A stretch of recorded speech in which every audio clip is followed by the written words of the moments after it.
தனக்கு எம்எல்ஏ பதவி வேணுங்கிறதுக்காக இவர் போய் திருமாவளவன்ட்ட அடிமையாகி உட்காந்துருக்கிறாரு.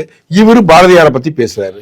இந்த கூட்டத்துக்கெல்லாம் பாரதியாரை பத்தி பேசுறதுக்கு யோகிதை இருக்கா, அறிவு இருக்கா, ஞானம் இருக்கா? இவங்களுக்கு எந்த யோகிதையின் அடிப்படையில் இவங்க பெரிய பாரதியாரை பத்தி பேசுறாங்க? அவர் பெரியாரா? அவரு ஈவே ராமசாமி நாமிக்க பெரியாரா? தமிழை காட்டு மிராண்டி மொழி என்று சொன்னவன் பெரியாரா? தாழ்த்தப்பட்ட மக்கள்லாம் ஜாக்கெட் அணிகிறதா துணி வேலை ஏறி போச்சுன்னு பேசுறவர் பெரியாரா? ஒடுக்கப்பட்டவனும் தாழ்த்தப்பட்டவனும் அரசு வேலைக்கு வந்தவன் வேலையில்லா திண்டாட்டம் சொன்னவன் வந்து பெரியாரா? பெரியாரான்னு கேட்கிறேன். அந்த பெரியாரே கிடையாது. அவரை பெரியார்னு சொல்றப்ப நான் கூசுது, நாக்கு கூசுது. சரி, அப்படியே நீங்க கூப்பிடுறீங்க. பாரதியவும் பெரியாரையும் ஒப்பிடுறதுக்கு ஏதாச்சும் தகுதி இருக்கா?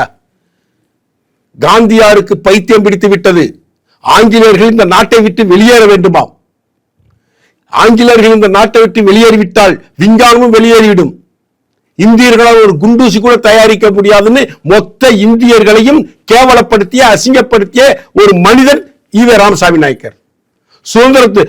ஆங்கிலேயர்கள் நாட்டுக்கு சுதந்திரம் கொடுத்து விட்டாலும் சென்னை ராஜதானியை லண்டனில் இருந்து கொண்டாவது ஆள வேண்டும் என்று பேசினவர் ஈவே ராமசாமி நாயக்கர். நான் கொத்தடிமையா இருப்பேன், ஆங்கிலேயர்கிட்ட கொத்தடிமையா இருப்பேன், அதுக்கு நான் விரும்புறேன் அப்படின்னு ஒரு சொன்ன ஒரு மனிதனையும் தனது பாடல்களால், தனது கவிதைகளால், தன் சொற்களால், தன் பேனா முனையால் ஆங்கிலேயர்களுக்கு எதிராக சுதந்திரத்துக்காக பாட்டு பாடிய ஒரு கவிஞனை நீங்கள் ஒப்பிட்டதே முதல்ல தவறு.